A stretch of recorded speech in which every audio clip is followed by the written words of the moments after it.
Bem-vindos, bem-vindas. Agora nós vamos resolver o seguinte exercício. Crie um programa que receba um vetor V de 7 números inteiros e um número inteiro N. Exiba o menu a seguir com as funcionalidades. E exiba o menu a seguir com as seguintes funcionalidades. Se eu digitar 1, ele vai ter que somar meu vetor ao N. Tá bem especificado aqui embaixo. Tanto que até agora esse é o maior enunciado de exercício que nós tivemos, né? Mas isso é bom. Coisinha mais elaborada para sair do costume. Se eu digitar 1, o que meu programa vai ter que fazer? Ele vai ter que somar meu número N a todos os elementos de V. Se eu digitar 2, ele vai ter que subtrair meu valor de N a todos os elementos de V. Como assim? Se eu tenho o vetor 6, 7, 8, 45, 6, são 7, né? 5 e meu N é 1. Se eu digitar somar, ele vai ter que somar 1 a todos esses elementos aqui em cima. Então aqui vai para 7, aqui vai para 8, aqui vai para 9, aqui vai para 46. Se eu digitar 2, ele vai ter que subtrair. Então aqui vai para 5, aqui vai para 6, aqui vai para 7, assim sucessivamente. E da mesma forma para as outras operações, né? Tá. Somar, subtrair, multiplicar, dividir, elevar e sair do programa. Onde? Somar. Soma o valor de N até... É o que eu falei. Elevar, eleva todos os valores de V a N. Aqui já está claro aquela função POU que a gente utilizou no exercício passado, né? Da biblioteca aqui. E algumas observações. O vetor modificado deverá ser exibido depois de cada operação executada, com exceção de sair do programa. Obviamente. Então, eu fiz uma operação e exibo o vetor modificado pela operação. Depois de executada qualquer operação, com exceção de sair do programa, o menu deve ser exibido novamente para o usuário. Isso é interessante. Até agora nós não fizemos um exercício com isso. Como assim? Eu tenho a minha operação, digitei 1, ele dá o resultado do programa para aquela operação e reexibe o menu para o usuário. O usuário não precisa ir embora, não precisa ficar apertando F6, F6, F6, compilando, executando. Não. O programa continua ali funcionando e só vai ser encerrado quando você indicar para ele que é encerrar. Quando você inserir 9, né, na linha de comando lá no terminal. Tá, observação 3. As operações devem ser executadas sobre o vetor original informado pelo usuário. Outra coisa interessante também. Então, se eu tenho aquele vetor que eu fiz aqui em cima, e eu digitei somar, eu somei todos eles, eu vou exibir esse vetor modificado, mas o vetor que o meu usuário deu tem que continuar lá no programa armazenado em algum lugar, porque é em cima dele que eu vou executar essas operações. E observação 4, todas as operações que estão saindo do programa devem ser executadas por funções implementadas por você. Por quê? Porque o objetivo do programa é fixar o conteúdo de funções. E tanto que funções como somar, a maioria vai ser um laço só. Mas é interessante fazer funções, vocês vão ver o quão prático vai ficar. Bibliotecas, math.h, algumas funções, aqui essa POU aqui está bem claro, né? Função de potência. Eu defini o tamanho do vetor como 7. No exercício já me define que um vetor de 7 números inteiros, para não sair digitando 7, 7, 7, 7 algarismo lá embaixo, que eventualmente eu posso esquecer o que significa, eu coloco o tamanho do vetor.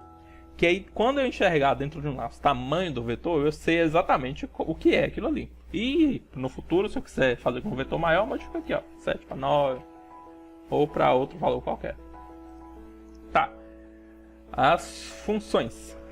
Aqui tem um pouco de ponteiros aqui, mas como não é exercício dessa lista, eu não vou focar nos ponteiros. Vou deixar para a próxima lista. Primeira função. Aqui são os escopos. Primeira função. Somar elemento ao vetor. Esse é o ponteiro para o vetor, tamanho do vetor e o elemento a ser somado nele, né? Se não ficou claro, se você olhar para isso e não conseguir identificar o que é o que, comenta aqui em cima, ó. Intvet igual a ponteiro para o vetor int_tanvet igual a número de elementos de vet. Int elemento igual a elemento a ser somado a todos os índices de vet. Talvez não precise aqui. E outra coisa também, aqui em cima eu declarei como variável global, né? Como eu fiz um definezinho, o tamanho do vetor, que no fim vai ser o que eu vou passar nessas funções. Por que eu não coloquei direto nelas? Ou por que eu não omiti e lá dentro delas eu defini como o tamanho do vetor igual a 7? Porque se eu quiser utilizar essas funções de outros códigos, dessa forma aqui eu vou conseguir. Eu passo para ela os elementos que eu quero, a quantidade de elementos que eu quero fazer a execução e o meu valor que eu quero aplicar na execução e tá pronto. Então se eu quiser fazer um outro programa para o futuro que tenha a função de elevar todos os elementos de um vetor a um certo valor, eu copio essa função e jogo lá, que eu sei que ela funciona e tá tudo certo. Tá. Void, né? Ela não tem retorno. Por que ela não tem retorno? O vetor modificado, ele vai estar aqui, ó, vet. Vai estar dentro. Eu passo o vetor original aqui, ele se modifica e depois eu imprimo ele fora. E eu armazeno esse vetor original num outro vetor também e sempre vou clonando ele. Por isso que eu fiz essa função. Então é por ponteiros. Mas, abstrai o ponteiros, né? Vê que funciona. Eu passei o meu vetor, modifiquei esse vetor lá dentro, imprimo ele e depois tudo certo. Nós vamos ver bem claramente para frente. Subtrair, multiplicar, dividir, elevar, clonar, todas as funções que ele solicitou aqui dentro. Uma função imprimir menu, como eu tenho que ser imprimido o menu a cada nova operação que eu fizer, fiz uma função para imprimir menu. Toda vez que eu chamo, ele vai imprimir esse menu aqui em cima para o usuário. Bem simples, né? Vai ficar digitando. E uma imprimir o vetor inteiro para auxiliar essas outras funções. Vocês vão ver aqui embaixo. Então, meu N, eu tenho o N que ele pediu aqui, né? O valor que eu vou executar as operações. Eu tenho o meu vetor original, do tamanho do vetor. E eu tenho esse outro vetor. Por que eu criei dois? Porque, lembra que eu falei que meu vetor vai ser modificado das funções aqui?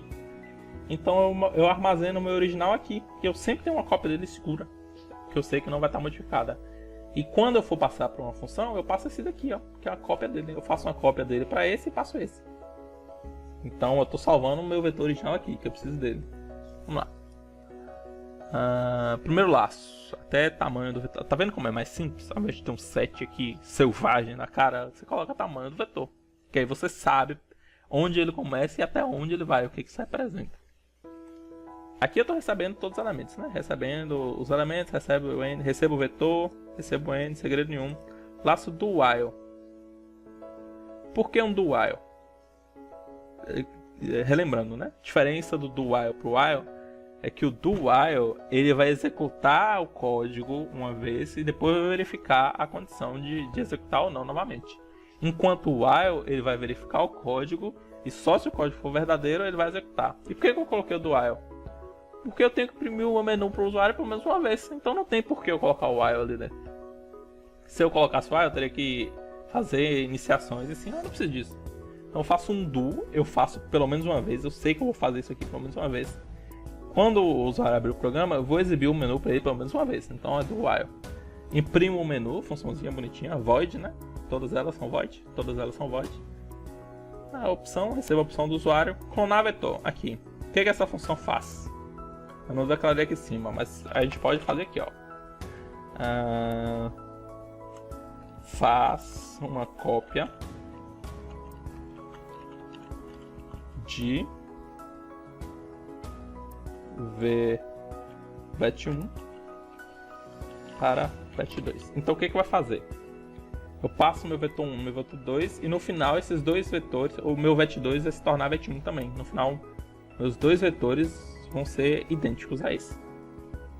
Eu clono ele, né? Eu clono, jogo ele pra cá também. Faço uma cópia dele. Exatamente porque vai modificar aqui em cima cada um desses. Então, eu sempre copio ele. Então, essa função, eu passo dois vetores e a quantidade de elementos. E ela transforma o segundo vetor que eu passar no primeiro. Faz uma cópia dele, clona ele. Sem problema. Clonei o meu vetor, né? Garanti... O meu original continua lá, seguro. Eu tenho o meu vetor modificado já para jogar em cima dos elementos, das operações. Tudo certo. Chamando com o tamanho do vetor aqui. Mesmo sendo um define lá em cima, eu passei aqui como argumento por aquilo que eu falei, né? Se eventualmente eu quiser utilizar essas funções de outro código, eu não vou precisar copiar esse define, redefinir tudo. Então só passa a função bonitinha.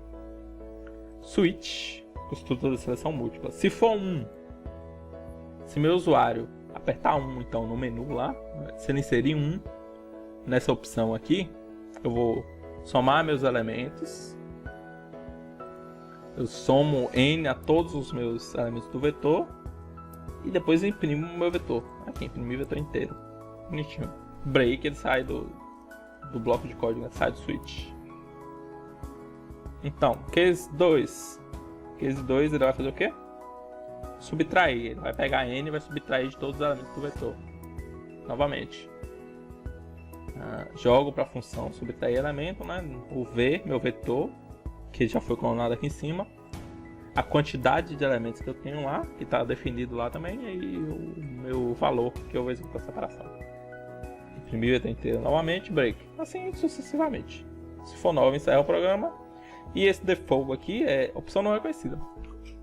Relembrando o que é o default. Se ele não entrar em nenhum dos cases dentro do switch, ele vai na opção default, né? na opção padrão. Opção não reconhecida. Finalizei e verifico.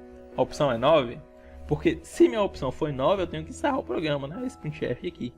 Se não foi 9, eu volto, entro aqui, ó, volto, imprimo o menu normalmente para o usuário, recebo a opção dele, faço uma cópia do meu vetor original, porque nas especificações do exercício ele pede, cadê? Devem ser executadas sobre o vetor original informado. Então, eu sempre estou clonando aqui embaixo para garantir que elas vão ser executadas dentro sobre o meu vetor original. É um programa meio elaborado, né? Diferente do... Elaborado não, mas é bem mais completo, bem mais refinado do que os outros que nós temos até hoje, mas é isso aí. Sem segredo nenhum também. O que muda é só a quantidade de código que você tem que digitar. Nada mais elaborado. Vamos lá. Vamos para as funções agora. Void, ela não tem retorno. Por quê? Porque o meu modificado vai estar dentro desse vetor aqui por ponteiro. Vocês vão entender isso melhor na próxima lista. Mas basicamente, quando eu passo um ponteiro, eu estou passando um endereço para aquilo. Se eu não passo aqui, tá vendo? Isso aqui não é ponteiro. Então eu fiz o que aqui? Eu copiei meus elementos. Aqui eu tenho o mesmo valor que lá em cima, só que é uma cópia dele. Se eu alterar esse elemento aqui dentro, lá em cima ele vai continuar a mesma coisa. Se eu alterar esse navete aqui, lá em cima vai continuar a mesma coisa que era. Mas como eu passei o ponteiro para o vetor, eu não passei o vetor inteiro. O que é isso aqui? Ó, esse vet que eu tenho, ele indica esse vetor aqui V. Então se eu modificar esse vet, ele está apontando para o mesmo lugar que esse V está apontando. Os dois vão ser modificados. Os dois são a mesma coisa, né? Os dois estão duas setas no mesmo lugar. Eles vão modificar a mesma coisa. Então basicamente isso. Modificando ele aqui dentro, ele já está modificado lá em cima. Porque os dois dedos ali estão apontando no mesmo lugar. Somei, void, eu não preciso retornar, né? Modifiquei, ele já está modificado aqui dentro. Subtrair também, blá. Tá, aqui... Por que o math.h aqui, ó? Função de potência. Eu elevo todos os meus elementos do vetor ao meu valor, né? Ao meu n. Ao invés de fazer uma função potência, usa pool do math.h. E meu clonal vetor. Eu passo o vetor 1, passo o vetor 2 e copio todos os elementos do vetor 1 para o vetor 2. Então o vetor 2 ficou a 1, tudo certo. E a função imprimir menu, bonitinho. Imprimir o vetor inteiro também, segredo nenhum. Tá vendo? Várias célulazinhas formando um organismo maior, várias funçõezinhas com funções é ótimo, né? Mas é exatamente o que é. Várias funções fazendo algo bem específico ali e no main controlando todas elas. Vamos executar o programa? Fazer uns testes. Forma elemento 1 do vetor V. Elemento 7, 8... 3, 9, 57, 13, 65. O elemento N. Vamos colocar 7. Tá, aqui começou. Menu. Ele já entrou no do while aqui, tá vendo? Ele executou isso aqui a primeira vez. Imprimiu o meu menu, chamou imprimir o menu, deu o printf aqui, tá nesse scanf aqui, ó, esperando minha opção. Eu quero que o 1 vai fazer? Vai somar 7 a todos esses outros elementos aqui. Então ele vai imprimir, ó. Ele passou por ele foi, clonou o meu vetor original, né? Jogou, copiou ele pro V. Quando ele deu switch na minha opção, ele entrou no 1, porque eu digitei a opção 1. Passou esse vetor que foi modificado lá dentro da função, porque eu passei o endereço dele. Já imprimiu o meu resultado. Entrou no while de novo, como a minha opção foi diferente de 9, foi 1. Voltou aqui em cima, já imprimiu o menu, já deu o printf, já está esperando minha próxima opção do usuário, né? Vamos só checar aqui tudo certinho. Meu elemento é 7 e esse é meu vetor. Então a opção 1 o que tem que fazer? Tem que somar 7 a todos eles. Então vai ter que dar 13, vai ter que dar 15, vai ter que dar 10, 16, tá tudo certinho aqui. 64, 20 e 72, certinho. Vamos a subtrair. Tem que ser no vetor original, né? Óbvio, como eu clonei aqui dentro. Então, o resultado tá aqui embaixo. Então, eu pego 7 e diminuo. Ele vai ter que me dar o quê? Menos 1, 1, menos 4, 2. Vamos lá. Menos 1, 1, menos 4, 2 e assim sucessivamente, né? Pego e diminuo. Vamos levar agora. Aí ele vai me dar uns resultados bastante interessantes, né? 65 elevado a 7 de potência vai dar um número realmente grande. Ó, deu overflow, inclusive. Deu overflow? Deu overflow. O que é overflow? O dado que eu estou usando não foi capaz de representar o meu valor. Ele extrapolou a capacidade do dado e foi embora. Vamos ver se na calculadora do Windows eu consigo. Qual era? 60 aí? 57 também deu problema, né? 57 a 7ª potência. 57 a 7ª.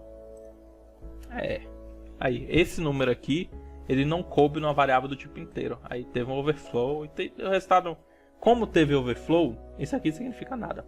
Seu tipo de dado não foi capaz de representar lá. Se correr risco de dar overflow, se correr risco de dar overflow, você perde a confiança no programa. Tem que tomar cuidado com esse tipo de coisa. Aqui foi interessante, nós vimos esse acontecimento. Mas é isso, continuando. 3.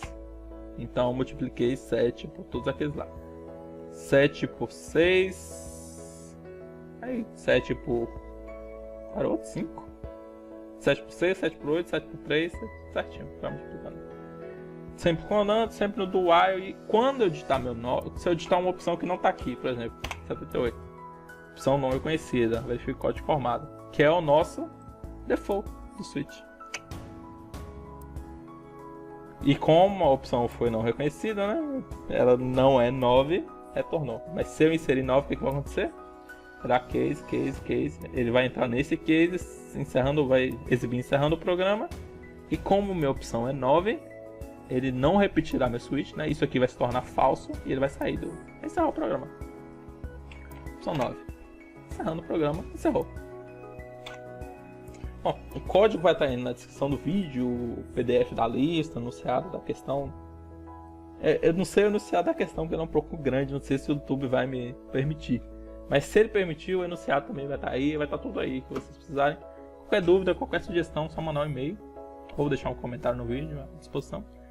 Eu espero ter ajudado. É isso aí.